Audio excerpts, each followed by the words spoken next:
Boa tarde, meu querido. Tudo bem? Eu vou falar de um tema hoje importante e que é muito sério. A palavra que a gente vai ler é João, capítulo 2, que diz assim: Meus filhinhos, essas coisas vos escrevo para que não pequeis. E se alguém pecar, temos um advogado para com o Pai, Jesus Cristo, o justo. E ele é a propiciação pelos nossos pecados, e não somente pelos nossos, mas também pelo de todo mundo. E nisso sabemos que o conhecemos, se guardarmos os seus mandamentos. Aquele que diz, eu conheço, e não guarda os seus mandamentos é mentiroso, e nele não está a verdade. Mas qualquer que guarda a sua palavra, o amor de Deus está nele e verdadeiramente aperfeiçoado. Nisto conhecemos que estamos nele.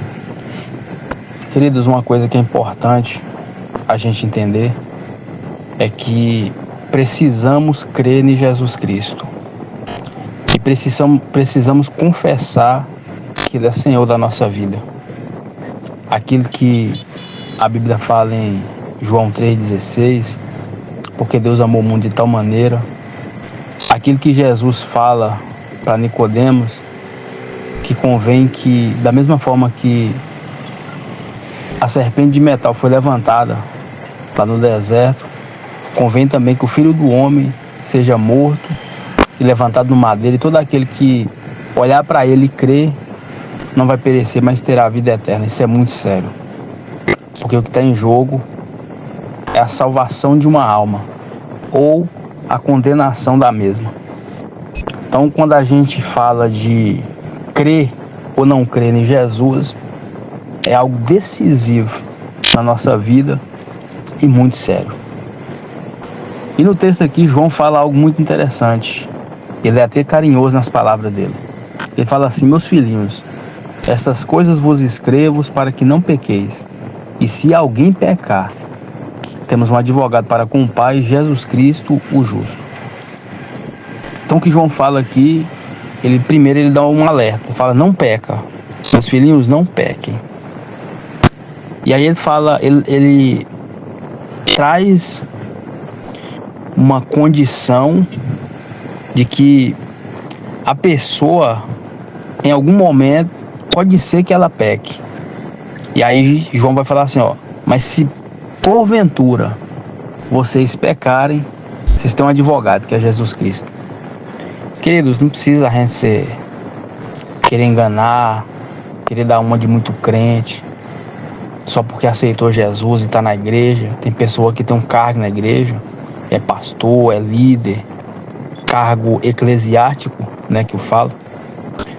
Mas será que essas pessoas, desde quando elas aceitaram a Jesus, nunca mais elas pecaram?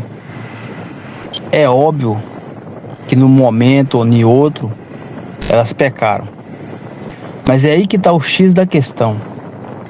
Se elas verdadeiramente creram em Jesus, confessaram o Senhor como Salvador da vida delas e se batizaram, mesmo que a Bíblia não abre margem nenhuma para o ser humano pecar, muito pelo contrário, em Isaías fala que é por causa dos vossos pecados, das vossas transgressões, que fazem separação entre vós e Deus. Então a Bíblia não dá margem nenhuma para ninguém pecar, mas Deus sabe que a gente está sujeito ao pecado, e quando a gente crê em Jesus, Ele nos justifica.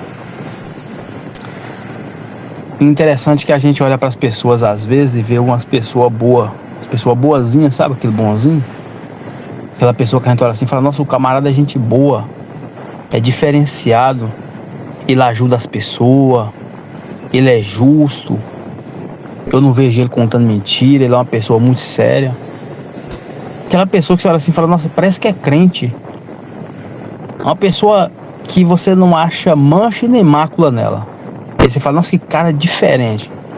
Mas se essa pessoa ela não tiver crido em Jesus, confessado o Senhor como Salvador e se batizado, ela não consegue ser salva por si só. Ela pode ser bonzinho, pode ser o que for. A salvação vem através de Jesus. Isso é muito sério, porque às vezes a gente olha para as pessoas e começa a pensar que a pessoa vai ser salva por causa dela mesma. E não. ser humano, ele pecou, foi separado de Deus desde lá do Éden, e a justificação vem através de Jesus. E é o que Marcos fala no capítulo 16, versículo 16. Quem crer e for batizado vai ser salvo, mas quem não crer será condenado. A gente precisa entender esse texto e levar muito a sério ele. Às vezes a gente vê os famosos, Elon Musk, que é filantropo, aquele De Volta para Minha Terra que tinha lá no SBT, desde da década de 90, foi até 2009 que o Gugu Liberato apresentava. Uma ação muito nobre, mas isso não salva eles. O que salva é Jesus. E de tudo que foi dito aqui, meu querido, eu preciso destacar para você que o pecado é algo terrível e que o cristão está sujeito a pecar. Mas nós temos um advogado que é Jesus. Romanos 8,33, aqui eu finalizo. Quem tentará acusação contra os escolhidos de Deus? É Deus quem os justifica. Quem é que condena eles? Pois é Cristo que morreu, ou antes quem ressuscitou dentre os mortos, o qual está à direita de Deus e também intercede por nós.